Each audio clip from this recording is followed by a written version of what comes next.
Welcome to Rewatch and Rank. On this channel, we rewatch older TV shows, provide a summary and opinion on the episode, before ranking each episode against each other. Today's episode is Charmed Season 1, Episode 6, The Wedding from Hell. The episode in a nutshell is just a brief summary of exactly what happens within this episode. Grace made a deal with a demon to gain wealth and power in exchange for her firstborn son in marriage. So Jade replaces Elliot's true love, Allison, at their wedding, while Piper has a pregnancy scare. We'll now go into a more detailed summary, scene by scene, and give our opinions as we go. So we start the episode with Allison in the estate's garden looking at some flowers. Elliot arrives. They start to talk about their upcoming nuptials, and Elliot worries that she may be getting cold feet, but Allison denies it, saying that she's just overwhelmed, and after years of dreaming of them getting married, she doesn't want anything bad to happen. As they're speaking, Grace then arrives, asking about the marriage certificate, urging them to get it as quickly as possible, as the wedding would not be legal without the certificate. Allison assures her that they're going to get it the next day, but Grace urges why not the same day. And this is when Allison then notices over Grace's shoulder that there is a woman standing there and asks who she is. Grace then looks and sees Jade standing on a garden path and says that it's somebody she hasn't seen in a long time before leaving Elliot and Allison to go and speak to Jade. We then learn that Jade and Grace made a pact, and Jade is there to fulfill it alongside her assistant, who she sends to the estate to have the butler send them to their rooms, saying that Mrs. Spencer, would have been expecting them. Grace, of course, worries about what people will say and comments on the fact that Jade hadn't aged. Jade then basically reveals that she is going to fulfill the pact and that she'll just have to tell everyone that Elliot had a change of heart, and also that Grace could have chosen eternal youth, but instead chose wealth and power, and that is why she is in the estate she's in. We then have Jade say that Elliot's not going to know anything's happened until it's already over. She then turns to where Allison and Elliot are still standing together, and she flicks her hand at him. He kind of lights up briefly before falling, and then Allison crouches down next to him because he's fallen before she starts screaming. Now, obviously, we right away are learning about the pact.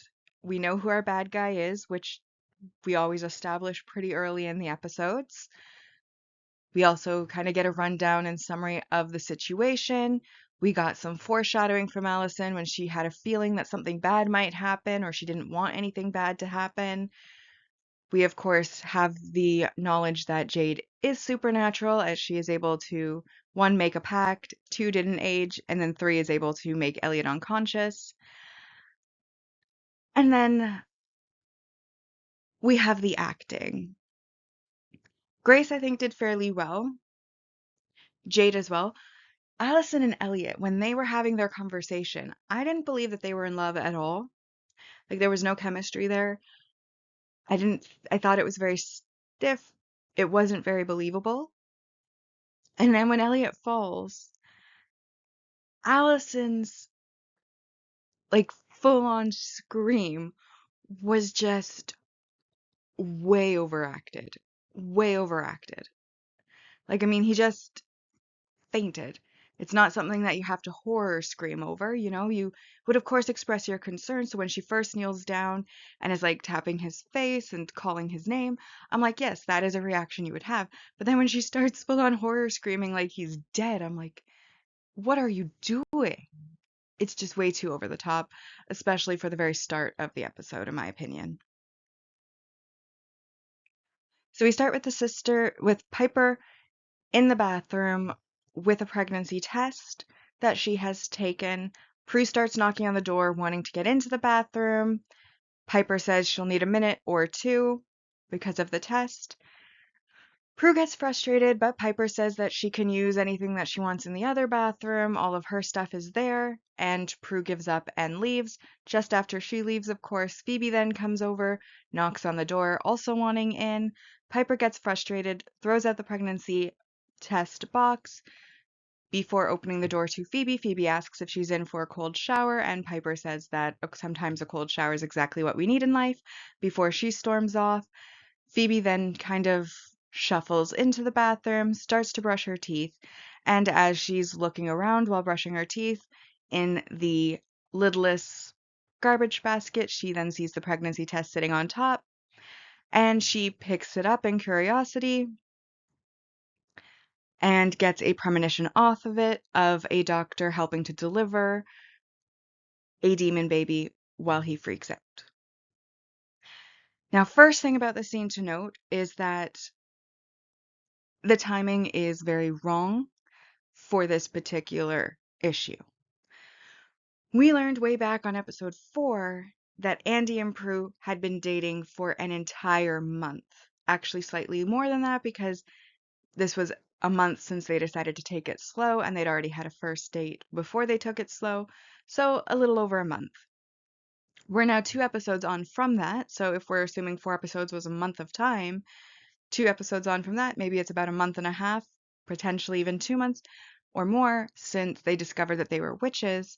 So if Piper was going to have a demon warlock baby with Jeremy, which is what they're setting up here, she would have missed her period a long time ago. She definitely would have already had at least one period in between, and even like, and it'd be beyond being late. Because like, even if we assume she was in on her period during that episode, well, one, then she wouldn't have to worry about being pregnant because they did not have relations within that episode.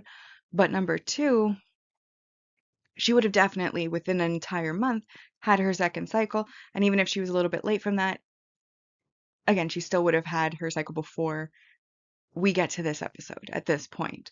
So the pregnancy scare thing, given that she hasn't really seen anybody since Jeremy besides a ghost, at least as far as we as the audience are aware, and they're teasing with Phoebe's premonition a demon baby, we can assume they think, Jeremy. And I know as a rewatcher, we know the future. We know that that's exactly what Phoebe's going to think. And it is wrong timing. So that is something to note right off the bat, that this entire subplot is basically pointless at this point because the timing just doesn't line up for it. We then, of course, have Phoebe's premonition, which for the first time does show to highlight just how demonic and evil the baby is. While the entire thing's in black and white, the baby itself is kind of glowing neon red, which is the first time that we're seeing any sort of color within her premonitions, and I believe probably one of the last as well. If they do show color again, it's extremely rare, and I can't think of another instance off the top of my head at the moment. And then, of course, we have just that common sisterly arguing over the bathroom situation, though I do find it funny that in a manor of that size, and we have seen there is downstairs bathrooms, how they're fighting over this one particular bathroom. Because I feel like there's at least 2 bathrooms, if not potentially more. Like in the master suite, there probably would be an ensuite. It is like a manor house. It's not like a tiny apartment or small family home. It's a manor. But it does get the sisterly scene to show their sisterly dynamic, and then of course give Phoebe the excuse to find the box to have her premonition.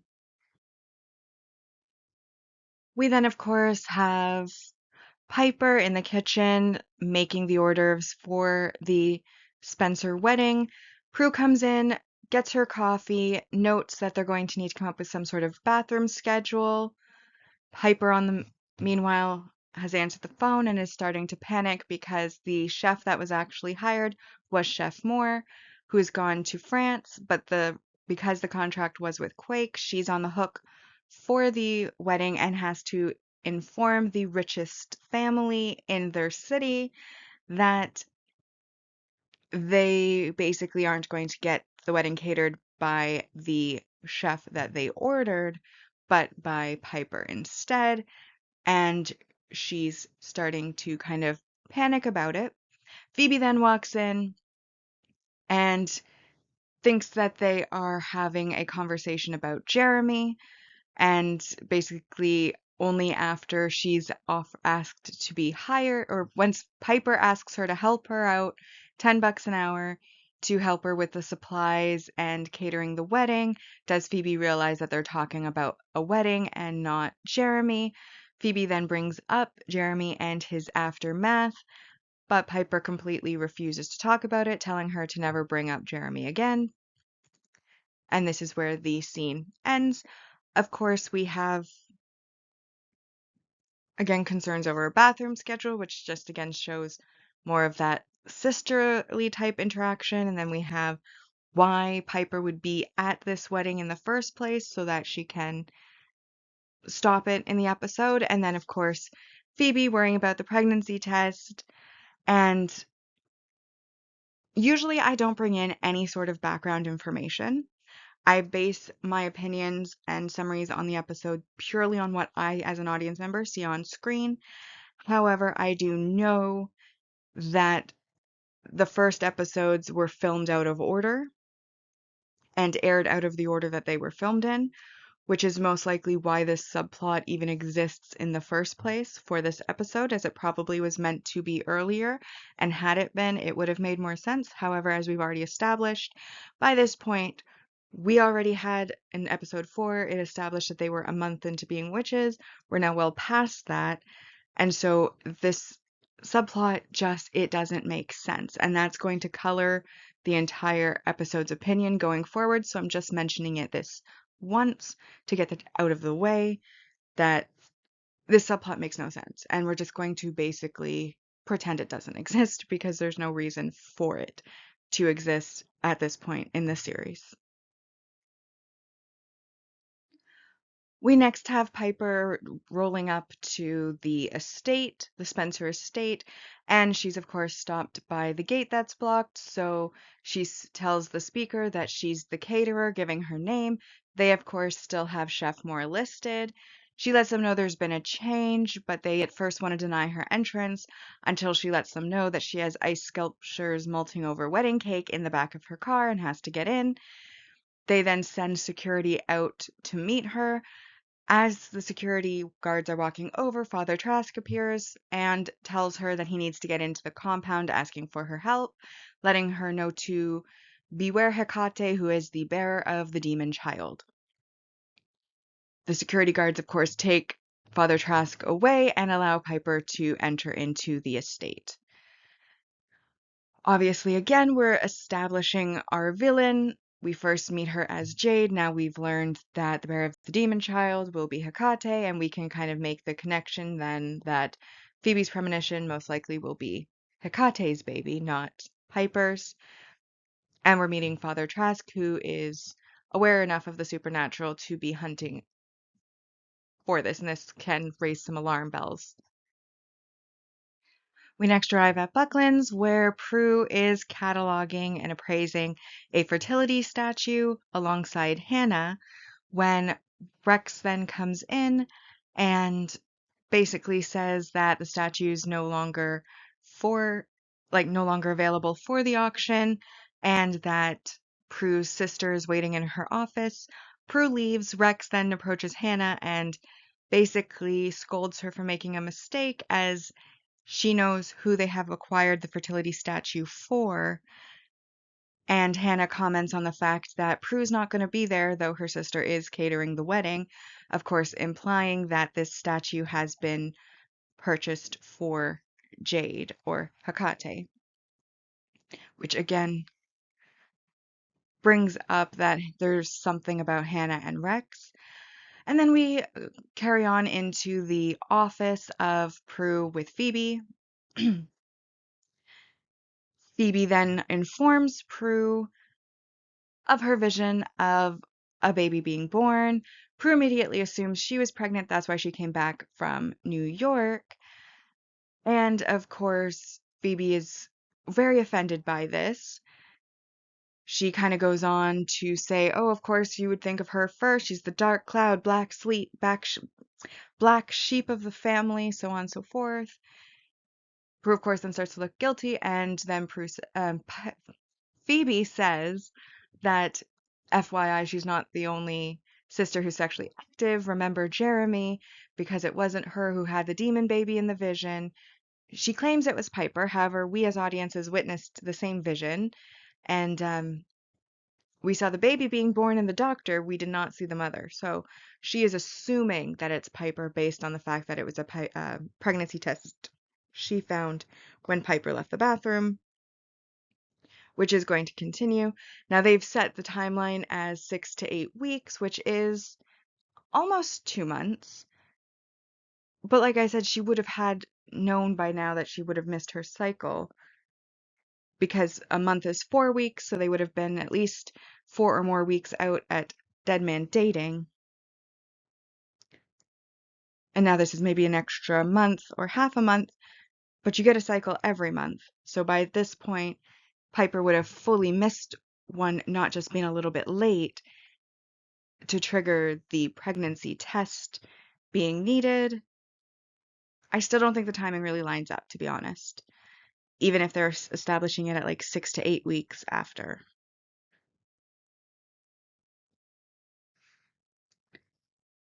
But anyways, having been offended, Phoebe's now leaving the office, and before Prue can even give a response to it, which I think they should have waited and let Prue have some sort of response to the fact that Piper might be having a demon baby.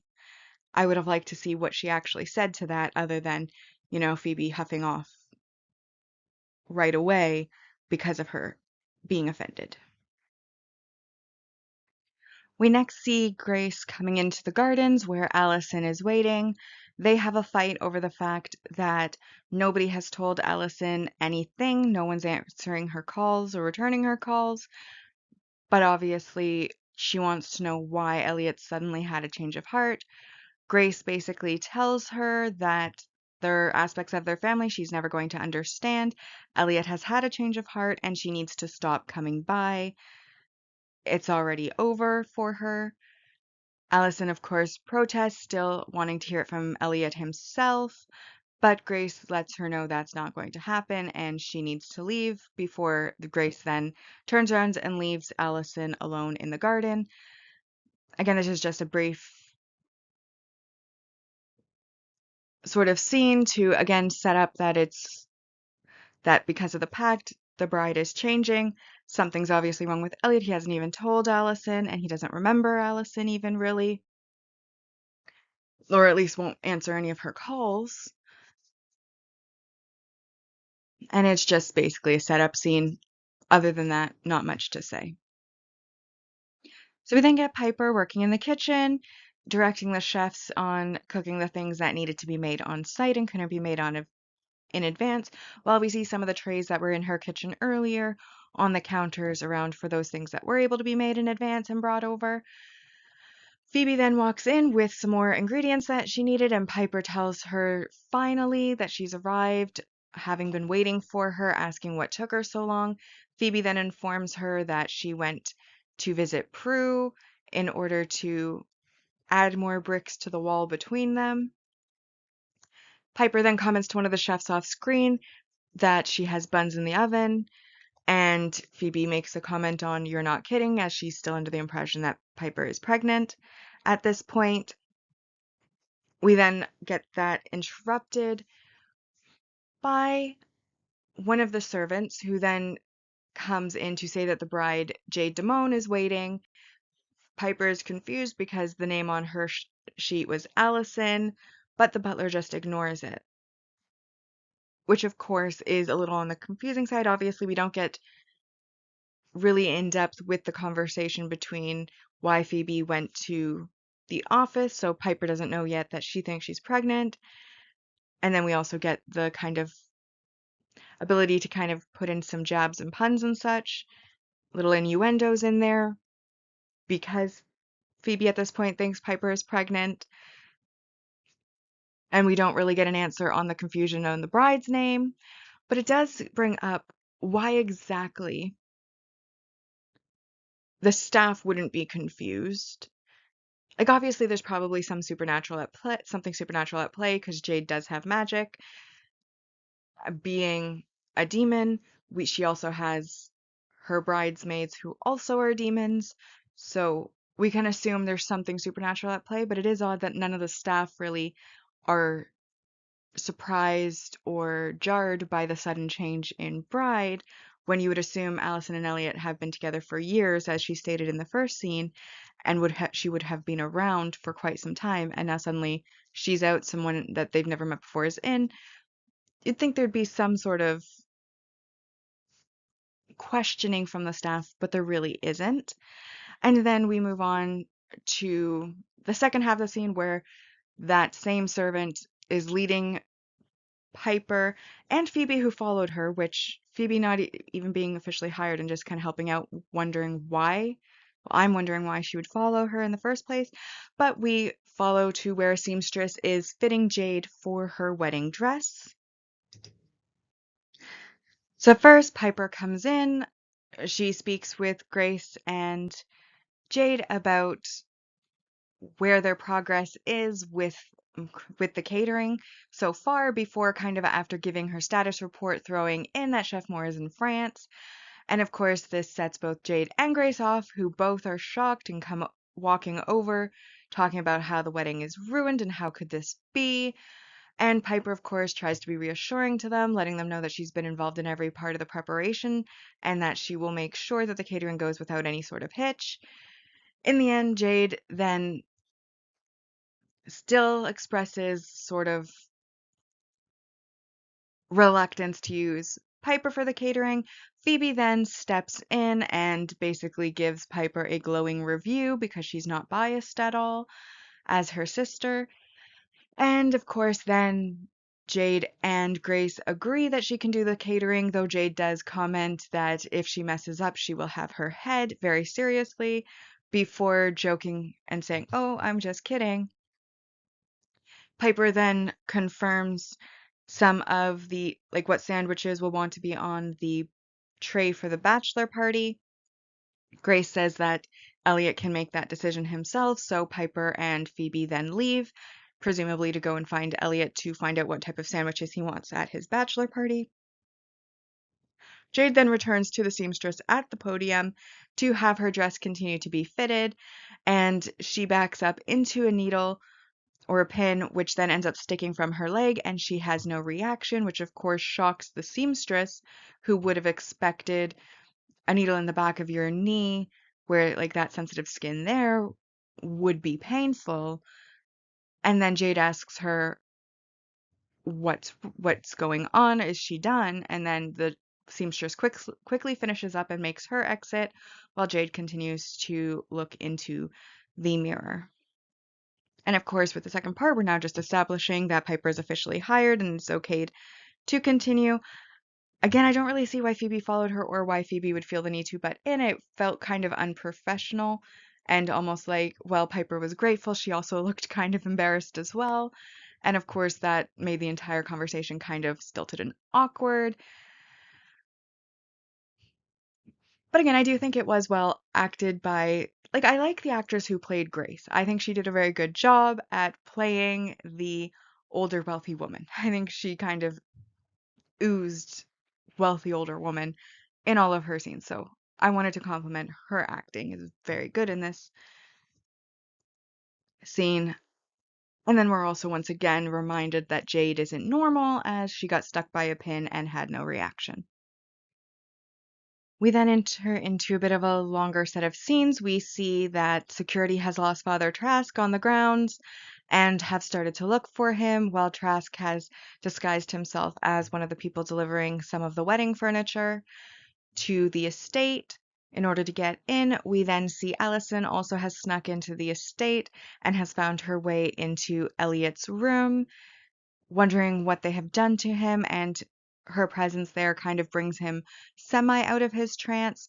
We then have Jade, Grace, and Kristen, who is the main bridesmaid demon, arrive and basically demand Allison leave. Allison says she can leave herself, but Kristen is sent to escort her while Jade stays with Elliot.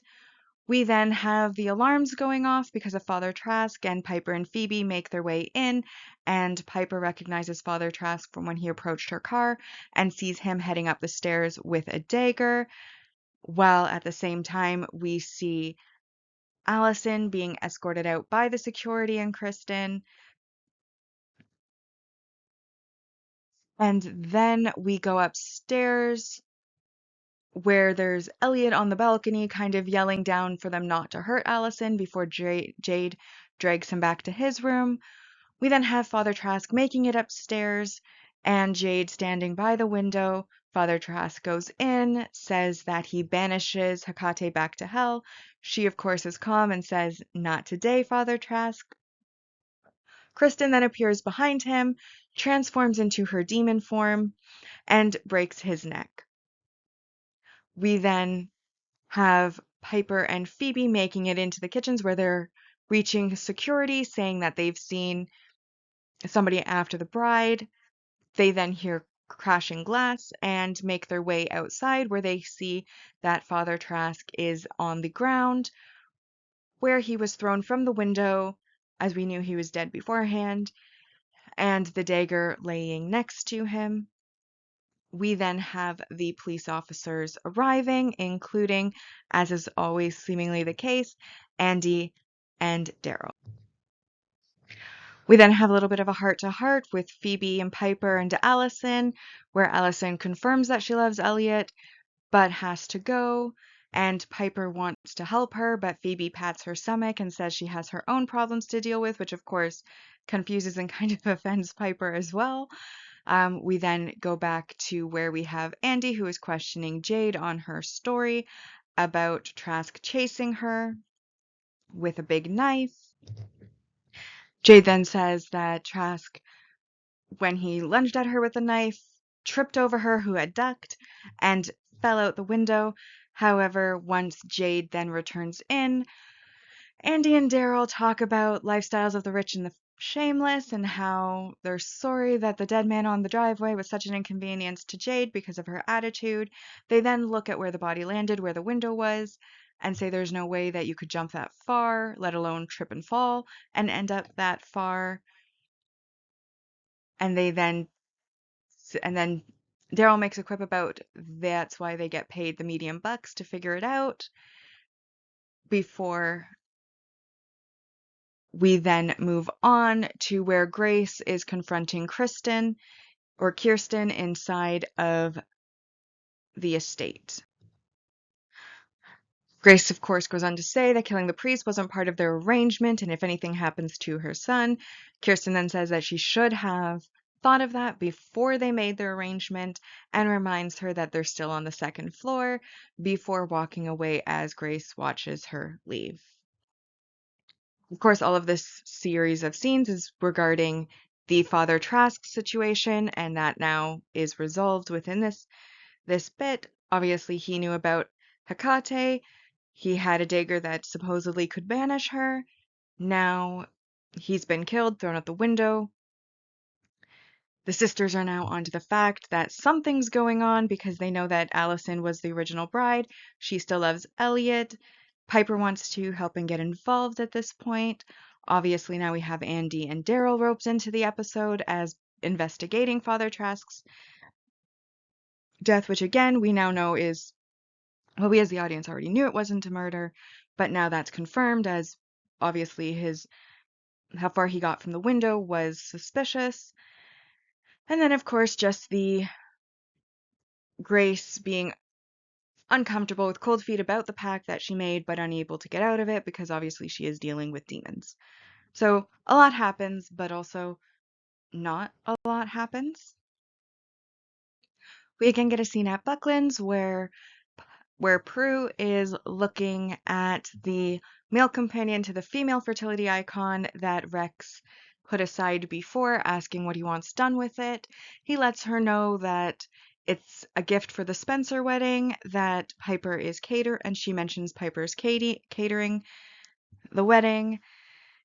He then notes that they only wanted the female icon, so the male icon can be tagged for the auction. He then leaves and returns to Hannah, who is excited that Prue has confirmed she's not going to the wedding, but he says that they still can't go themselves and offers instead for them to go to a soccer game or football game and watch the players get injured. We then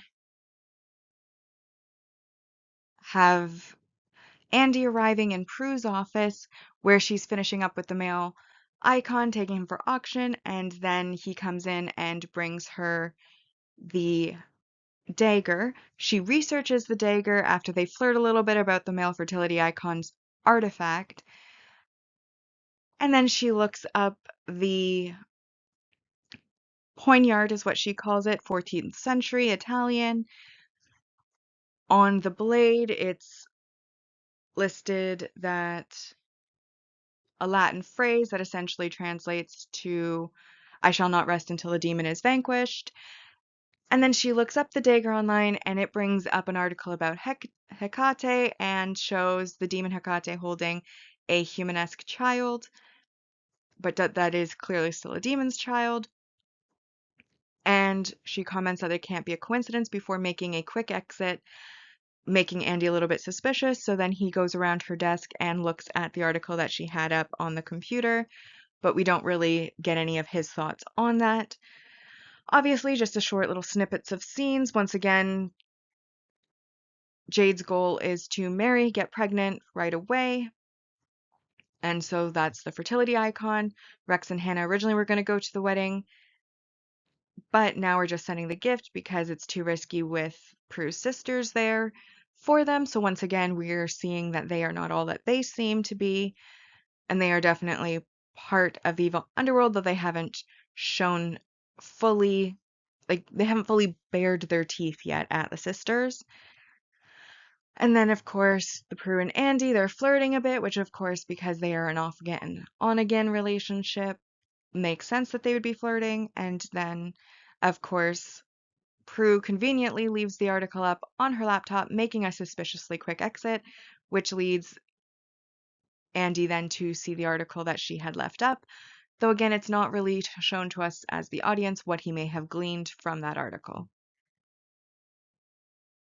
We then get a scene in the kitchen where Phoebe is reading from a book about where Hecate is mentioned, and she tells Piper that her real name isn't Piper, she's Hecate, she's going to have a demon child, and that unfortunately means that Phoebe has to kill her, but the good news is she has time since she doesn't have the dagger that's needed.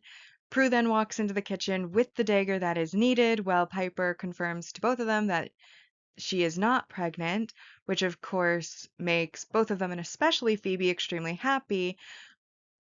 Before then, Phoebe becomes confused, asking what about her vision because she got it off the box of the pregnancy test that Piper threw in the garbage. And of course, Piper makes a comment on how she was supposed to take the garbage out, not go through it.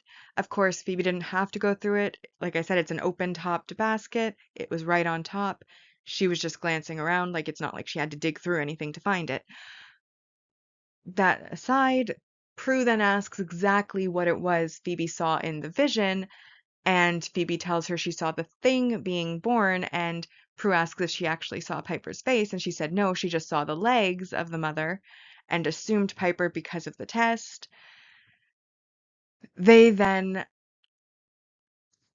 Piper, when she came into the kitchen, had confirmed the contract said Allison, and all the napkins and everything said Allison and Elliot, and that Allison was supposed to be the true bride, which allows them to realize that Jade most likely is going to be Hecate. Piper then recalls how Father Trask had told her to beware Hecate, and they decide that they're going to need to do something about it, but they want to be sure before they do so.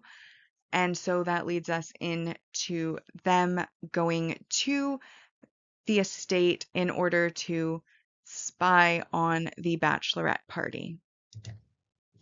Of course, first thing they see at the bachelorette party is Piper notices that they've barely touched her food, which took her hours to make, and this of course upsets her. Prue then, as they're opening presents, notices the fertility icon that was at the auction house, and Kirsten, when she passes it to her, says she knows who this is from and that they realize how important it is for her to be pregnant right away.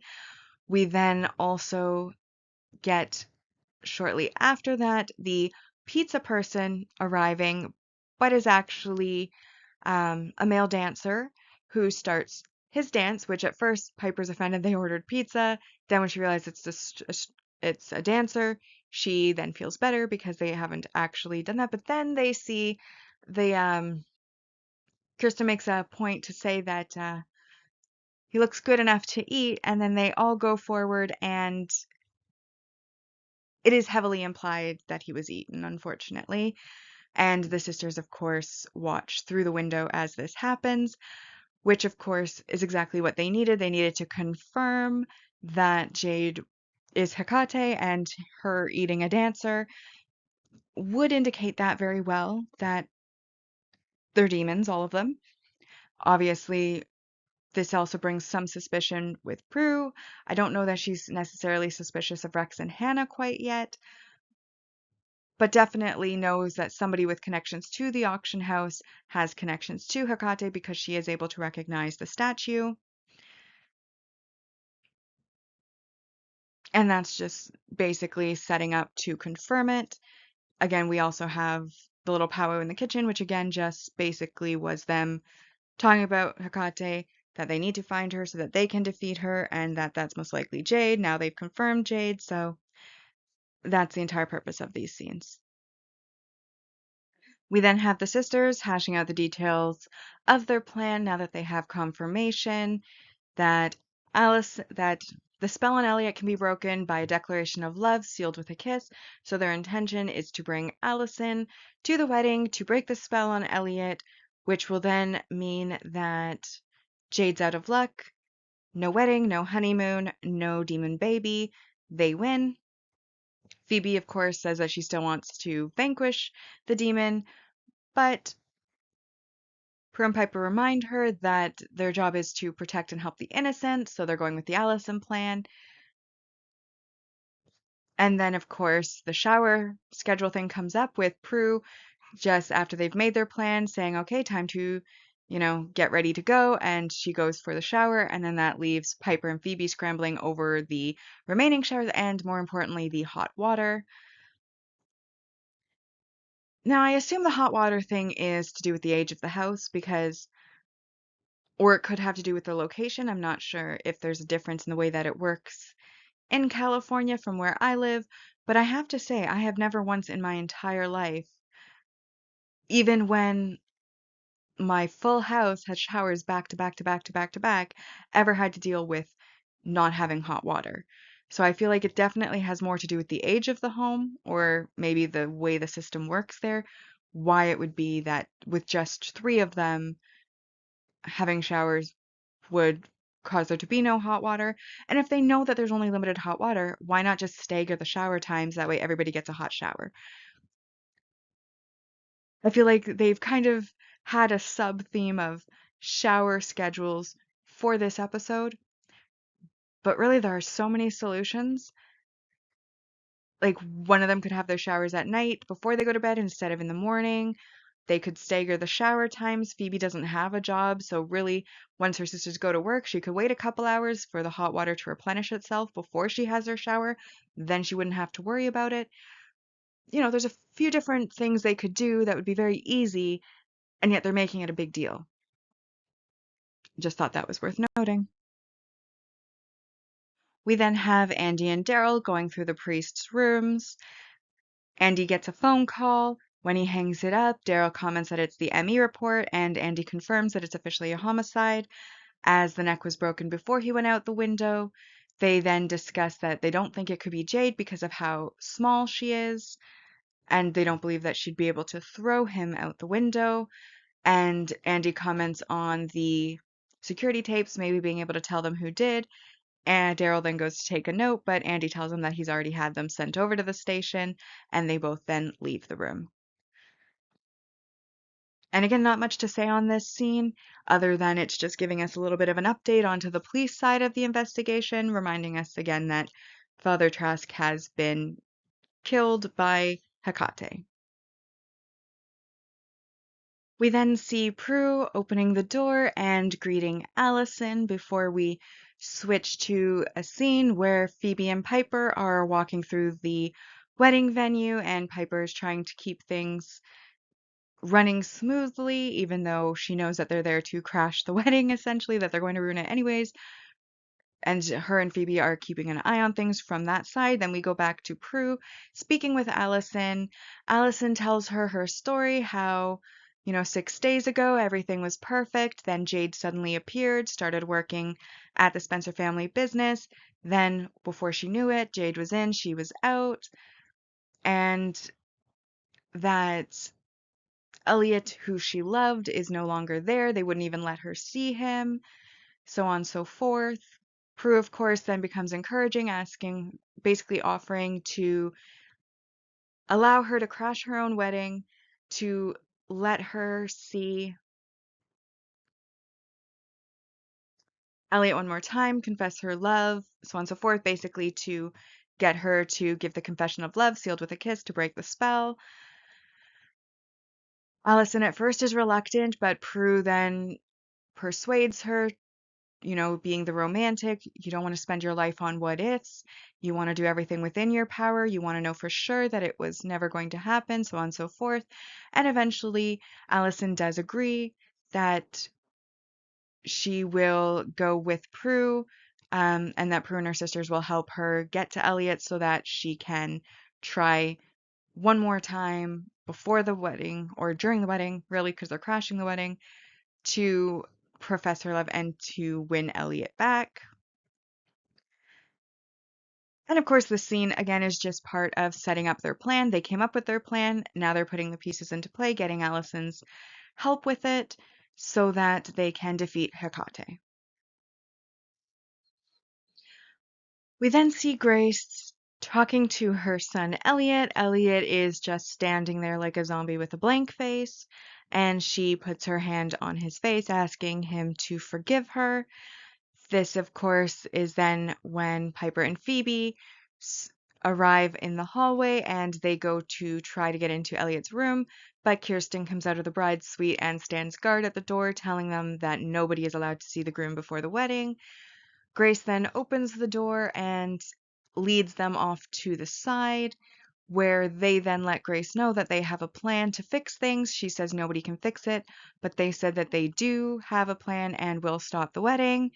And Grace then whispers to them to meet her in the wine cellar, and she'll be there in 10 minutes.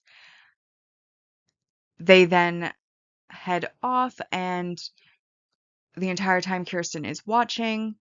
We then see Piper and Phoebe enter the wine cellar, and shortly after, we see two of the other bridesmaids come in and transform into their demon forms. Piper tries to freeze them, but they won't freeze.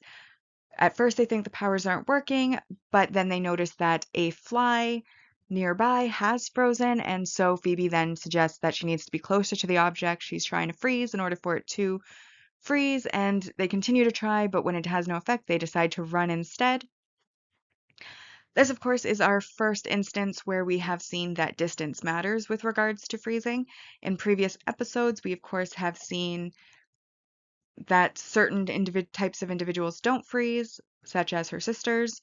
We've seen that only the room she's in freezes, which is like Quake's kitchen, but the dining room's still busy. And then now we're learning about distance also being a factor. So we're learning more about Piper's powers and how they work in this scene. And then, of course, they may have been betrayed by Grace, because obviously she told them to go to the wine cellar and she promised to meet them there 10 minutes later. However, it also could have been because Kirsten was standing so close that she had supernatural hearing, was able to hear their whispered conversation, and so sent the bridesmaids, and Grace had nothing to do with that. Or Grace did, once they walked away, betray them, and the bridesmaids got sent. We as an audience do not know if that is the case, but either way, the demons followed them, so obviously they're now aware that there is a plan in motion, and somebody at least is trying to interfere with the wedding. We get a brief break into the Andy Darrell side of the investigation, where they have now received the security footage from the Spencer estate to go over. It just lets us know what they're up to. Other than that, it doesn't really have much impact on this particular episode. We then have Prue and Allison arriving at the gates of the wedding, expecting that Piper and Phoebe would be there to meet them, but they aren't there. We then return to the cellar with Piper and Phoebe, who are kind of crouching along as they're crouch walking to try to hide from the bridesmaids. Of course, this is when Piper's phone goes off and Prue is calling them, asking where they are, and they inform Prue that they are in the cellar, being chased by the bridesmaids, who of course have heard the sound and see them, and so begin the chase for them. We then cut off from there to go up to the wedding suite, Jade's suite, where she's getting ready for the wedding, has her veil on and everything. And Kirsten gives her a gift. It's her something borrowed, which turns out to be an old book that she had read the last time she was there 200 years ago. And then she asks about her something blue, and Kirsten kind of makes a glance over her shoulder. She turns around. We then see Grace crying at the window, and Jade says that Kirsten is right. There's nothing bluer than a mother about to give away her only son, before they then exit off screen. Obviously, again, a few more little setup scenes. There's not really anything major happening at this point. We're, of course, building tension because we're worried about the fact that Piper and Phoebe have been seen by the demon bridesmaids. We, of course, also have not confirmation, but obviously Grace has no intention of going to meet Piper and Phoebe, so we can assume that she did betray them, set them up. But then Kirsten's also there, so it could also be that she couldn't get away from Kirsten, or Kirsten told her that she had sent bridesmaids after them. We don't really know. As an audience, we're not really let in. We also have the interpretation of the something blue as Grace's sadness, and of course, the actress, like I said, is a very good actress and is believable in her crying.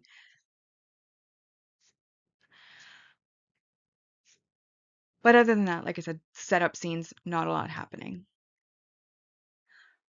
We then get Andy and Daryl going over the footage where we see the scene where Grace spoke to Kirsten, and Daryl comments how there's no sound, and Andy asks him, or basically, yeah, asks him, what, you don't read lips? Andy then reveals that he does read lips, and basically, while watching Grace speak, says something, killing a priest wasn't part of our deal, and Daryl then says he's good and leaves while Andy continues to watch the footage. And again, this is just a brief snippet giving us an update on the Mortal Police's side of the investigation. And so we come to the finale of this episode. We see the wedding begin, Jade coming down and walking to where the priest and Elliot are waiting. We see Grace sitting in amongst the crowd of onlookers. We then switch over to where Prue bursts into the wine cellar and manages to save Phoebe and Piper. Piper has finally been able to freeze the bridesmaids, and then Prue comes in and throws them into a wall of wine boxes, and they make their escape. They then bring Allison to the wedding as the priest is asking if anybody has any objections, and they say that they do. Allison then tells Elliot that she loves him, and Jade turns around, calls Allison a witch. This offends Piper, who yells at her, and then Jade says a spell that brings down a storm, and the guests run off in a panic. Well, Jade then grabs Elliot's arm and drags him inside. We then see Andy and Daryl pulling up in their police car to the estate to see all of the guests running away as the storm is raging just in that area. And they make a comment on what exactly might be happening there. We then move into where we see Jade straddling Elliot and attempting to become pregnant even though the wedding was interrupted. And of course, they do get interrupted by Piper, Phoebe, and Prue coming in to the room, followed, of course, by the bridesmaids. Jade gets up, joins her bridesmaids. They all are transformed into their demon forms, and the sisters kind of panic because they're looking for the dagger. However, Prue has lost the dagger. Luckily, it is on the floor, and Elliot, who has rolled off the bed, picks it up, and when he picks it up, it starts to react and starts glowing. And so then Prue uses her powers to move each of the bridesmaids and then Hecate into the dagger, essentially banishing them and vanquishing them. Once they are gone, Elliot sort of breaks out of his spell and tells them that whoever you three are, thank you, and returns the dagger to Prue. We then see the sisters walking through the ruined wedding setup, and we see Elliot and Allison reunited, kissing off to the side. We then see the sisters joking about finding their love and how if Elliot and Allison can overcome so many obstacles, there's no reason they can't.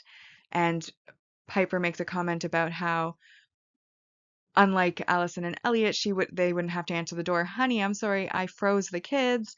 And then Prue says, "Well, no, but she would have just moved them to a different zip code." And then Phoebe comes and joins in and says, "But she will see them, find them, and bring them back." And they all laugh about it. And then Andy arrives, and Prue gives him the dagger, and he asks how she knew he would be there. And she said that she didn't, but she was going to give him the dagger after the wedding. He half disbelievingly acknowledges that, and then he and her walk off to have a discussion in private, while Phoebe and Piper giggle about them going off in private to have a conversation before going off screen. And this, of course, is how the episode ends, with sort of a all was resolved. All the couples get to live happily ever after, at least Allison and Elliot do, and they'll get their happy ending. And of course, we see hope that there is potential for a happy ending for the sisters as well by showing Prue and Andy, who are at a good point in their relationship, going off together as well. Overall, a nice ending. Again, in comparison to some of the other episodes, I didn't feel like there was much struggle involved. It was kind of like a very quick, like it felt like nothing was happening, just like little small setup scenes are happening, and then we got to the finale and it still felt like there wasn't a lot happening. You know what I mean? Like it was kind of, I see things happening on screen, but there's no tension built up. There's no real like excitement from what I'm seeing. There's no real time to be like, oh my gosh, they might lose or they might win. It was just kind of like everything went semi-smoothly. There were some hiccups, obviously, with getting trapped in the wine cellar, and of course, Elliot needing to be the one to pick up the dagger. But once he picks up the dagger, it's just, okay, move them all in there. There's no like they just came in, stood in a lineup so that Prue could move them into the dagger. Like they didn't even try to lunge or attack or anything. It just felt like it didn't push far enough to get any sort of emotional response or excitement. And then we have our happy resolved ending, which is par for the course in the series, and the hopeful ending with Prue and Andy. But because they've been so hot and cold, even if it's meant to be hopeful, again, it kind of falls flat on that. And then we get Allison and Elliot getting their happy ending. But those two characters, like Allison was barely in it. When she was in it, she was kind of crying, and her acting wasn't super believable. Elliot, of course, was a zombie for most of it, so we didn't really get much by way of his personality, except like his line at the end, which it's like, one line does not a personality make. So even though they get their happy ending, again, it doesn't really spark joy or anything, because it's like, well, we don't really care about these characters. We don't really know them. They're barely been in it. So overall, not my favorite episode. And we're going to move into the rankings. Now that we've rewatched the episode, we're now going to go into our ranking portion of the video. On this channel, we rank on two lists. We rank on the mostly objective list, which, while absent of emotion, does include bias and judgment, as I made the chart and decide which values apply, and our personal ranking, which of course is purely emotional and based on how I felt watching the episode. So we'll start with our mostly objective rank values, and I've highlighted those that apply. So obviously we have our single episode supporting character introductions with Grace, Allison, and Elliot, which are each worth 1 point. We then have world building, where we learn that distance matters in order for Piper to be able to freeze something. We've learned before that good witches, like that her sisters, don't freeze. Ghosts, at least good ghosts, don't freeze in Dead Men Dating. And we've learned that she only freezes within the room that she's in, but this is the first time where we're seeing that distance within the same room also is a factor. And that's worth 4 points, so that brings us up to 7. And then we have some negatives as well. So we have weaker, dislikable supporting characters. And honestly, neither Allison nor Elliot were really compelling. The villains weren't compelling. Like in this story, it was just kind of blah characters. And I think that's one of the reasons why it wasn't as enjoyable as some of the other episodes. And so for that, we have minus 4 points for each of them. And then we also have a continuity error. In this episode, the main villain is Hecate, who is supposedly the queen of hell, who every, I think they said 100 years, comes up, marries a mortal to have a baby that looks human on the outside but is a demon on the inside. However, we know as rewatchers that the underworld is mostly chaotic, but if it is ruled by anybody, it is the source of all evil who comes into play later.